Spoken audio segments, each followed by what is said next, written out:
Break के बाद आपका एक बार फिर से स्वागत है। अभी तक हमने आपको दिल्ली के बारे में बताया और मध्य प्रदेश के बारे में बताया। दोनों ही जगह बीजेपी सबसे आगे चल रही है। मध्य प्रदेश की हम बात कर रहे हैं।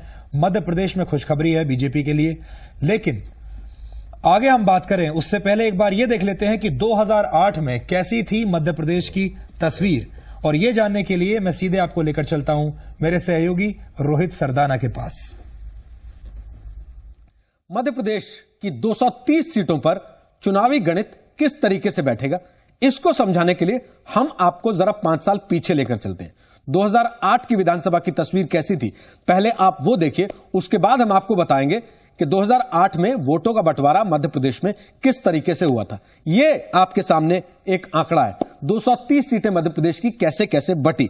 143 सीट बीजेपी के खाते में गई, उसके बाद 71 सीट कांग्रेस के खाते में गई, 7 सीटें बीएसपी के खाते में गई और अन्यों को 9 सीटें मिली। यानी कुल मिलाकर सीधे सीधे तौर पर बड़ा साफ साफ बंटवारा दोनों बड़ी पार्टियों के बीच 2008 के चुनाव में हुआ था। लेकिन इस तस्वीर को थोड़ा सा घुमाकर आपको दिखाते हैं। अब दिखाएंगे आपको कि दूसरे नंबर की पार्टी मध्य प्रदेश में किस किस जगह पर कौन कौन रही है, जिसके बाद यह अंदाजा लगाना थोड़ा सा आसान हो जाता है कि पिछली बार का मार्जिन क्या इस बार के नफे में तब्दील हो सकता है। क्या पिछली बार के नंबर 2 रहे उम्मीदवार इस बार मजबूत टक्कर दे सकते हैं। जरा उस तस्वीर को देखिए, कौन कौन लोग जो हैं, किस किस तरीके से पार्टियां जो हैं वो नंबर 2 पर रही हैं, बटा है। ये देखिए सीधे सीधे जहां जहां बीजेपी नंबर 1 वहां वहां कांग्रेस नंबर 2, कम से कम 125 सीटों पर ऐसा है। फिर बीजेपी वहां वहां नंबर 2 जहां जहां कांग्रेस नंबर 1 पर रही है, यानी कि 70 सीटें ऐसी हैं। 19 सीटें ऐसी हैं जहां बीएसपी नंबर 2 पर रही है और अन्य 16 सीटों पर नंबर 2 पर रही, यानी कि ये 35 सीटें ऐसी थी जिनमें थोड़ा। तो आपने ये देखा कि मध्य प्रदेश में पिछले चुनाव में क्या हुआ था। हम बात कर रहे थे अभी मध्य प्रदेश के बारे में। विनोद जी इस वक्त हमारे साथ हैं। विनोद जी, अगर शिवराज सिंह चौहान तीसरी बार भी मुख्यमंत्री बन जाते हैं तो बीजेपी में, और रमन सिंह भी अगर आ गए तो बीजेपी में 3 ऐसे मुख्यमंत्री हो जाएंगे जो कि 3 बार मुख्यमंत्री रह चुके हैं लगातार। नरेंद्र मोदी की बगल में शिवराज सिंह चौहान खड़े हो जाएंगे आने के बाद। क्या आपको लगता है कि एक पावर इंबैलेंस भी उसके बाद हो सकता है? नहीं, मैं समझता हूं तो बैलेंस हो जाएगा पावर का। अभी है इम्बैलेंस। भारतीय जनता पार्टी के अंदर के समीकरणों में आज के दिन बहुत इम्बैलेंस है और इसीलिए आपको हर फ्रेम में देवानंद की फिल्म की तरह नरेंद्र मोदी नजर आ रहे हैं।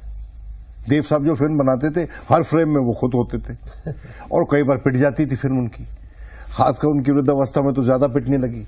मैं ये नहीं कह रहा हूं कि नरेंद्र मोदी की फिल्म पिटने वाली है, मैं ये कह रहा हूं कि ये इलेक्शन अगर मध्य प्रदेश में भारतीय जनता पार्टी जीतती है तो ये सिर्फ और सिर्फ शिवराज सिंह चौहान की विक्ट्री है, क्योंकि उनके एमएलएज और उनके मंत्रियों के खिलाफ धरातल पे इतना भारी एंटी इनकम्बेंसी था और चौहान की अपनी इमेज उसको काउंटर बैलेंस कर रही थी। So it was Chauhan versus his own party man and their misdeeds.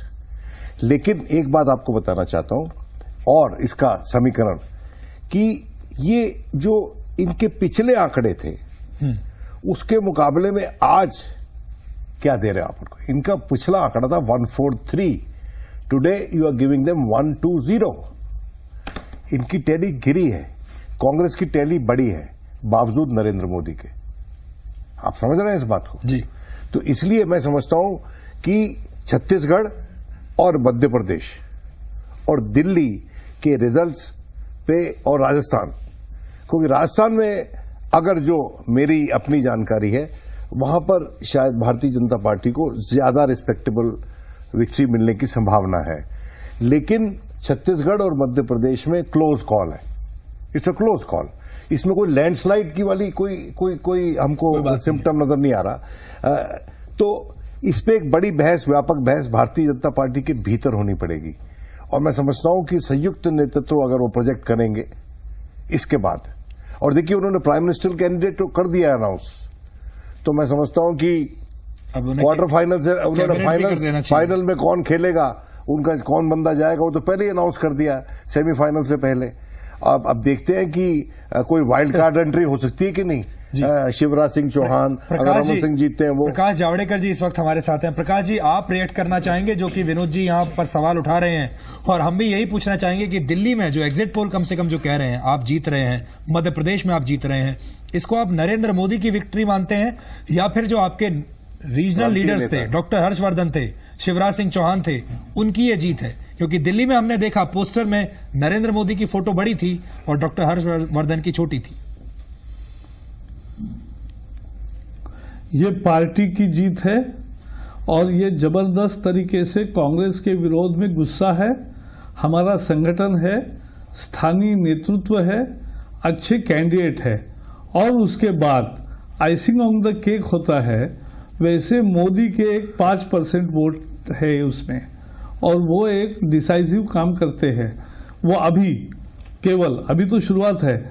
आप लोकसभा में जैसे जाओगे तो आपको उत्तर प्रदेश से लेकर बिहार से लेकर अनेक जगह लोग ऐसे आपको मिलते हैं। आपने भी सुना होगा कि छोटे चुनाव में समझो बीएसपी, लेकिन बड़े चुनाव में मोदी, छोटे चुनाव में मुलायम को, लेकिन बड़े चुनाव में तो जो जावड़ेकर जी अगर भाई, लेकिन पसंद आपके करते हैं पीछे जो चेहरा वो भी लगा हुआ है, लोकसभा में डिसाइसिव है। तो लोकसभा में वो आपके पीछे जो चेहरा लगा हुआ है वो मुझे हमें बहुत ज्यादा- अच्छा लग रहा है, और वो आपकी पार्टी में 10% का वैल्यू एडिशन करता था। वो जो पीछे पलट के देखें लगा हुआ एक चेहरा आपके पीछे लगा हुआ अटल जी का चेहरा जी है ना, और मैं समझता हूं कि वो आपकी पार्टी देखो, में अटल जी 10% का वैल्यू एडिशन करते थे। ये चंद्रबाबू नायडू ने मुझे खुद बताया, आंध्र प्रदेश में जब अटल जी प्रधानमंत्री बनने से पहले जब इलेक्शन हुए थे तो वहां पर आपकी पार्टी का जो वोट परसेंटेज है वो उसमें 10% का इजाफा हुआ था, सिर्फ 18% हुआ इनके था। छवि के बल पर। अब क्या और वहां और मोदी जी भी बार बार इन्हीं का नाम देते हैं, इन्हीं के नाम लेते हैं कि हम वाजपेयी जी के ने ये किया, उन्होंने वो किया। लेकिन सवाल ये है कि मध्य प्रदेश का इलेक्शन, इसमें ज्यादा श्रेय तो प्रांतीय नेता का जाएगा ना। उसी तरह से अगर छत्तीसगढ़ में जीते तो ज्यादा श्रेय बिल्कुल। प्रांतीय नेता को जाएगा, बिल्कुल, और उसी तरह से वसुंधरा राजे को भाई ज्यादा श्रेय पार्टी जाएगा। ये में हो कोई सकता है दो राय कि नहीं है। शिवराज जी, मैं वही बता रहा हूं, शिवराज जी, वसुंधरा, रमन सिंह, इन्होंने ऐसा नेतृत्व दिया कि, और हर्षवर्धन का जैसा इमेज है, तो पार्टी को अपने ऐसे सभी कद्दावर नेताओं पर गुरूर है जी, और उनका कंट्रीब्यूशन ही मेजर है। उन्होंने जिस तरह से गरीब को अपनाया और गरीब का प्लान कांग्रेस के हाथ से जी। छीन लिया, वो बीजेपी का हो गया, छत्तीसगढ़ हो, राजस्थान हो, मध्य प्रदेश हो।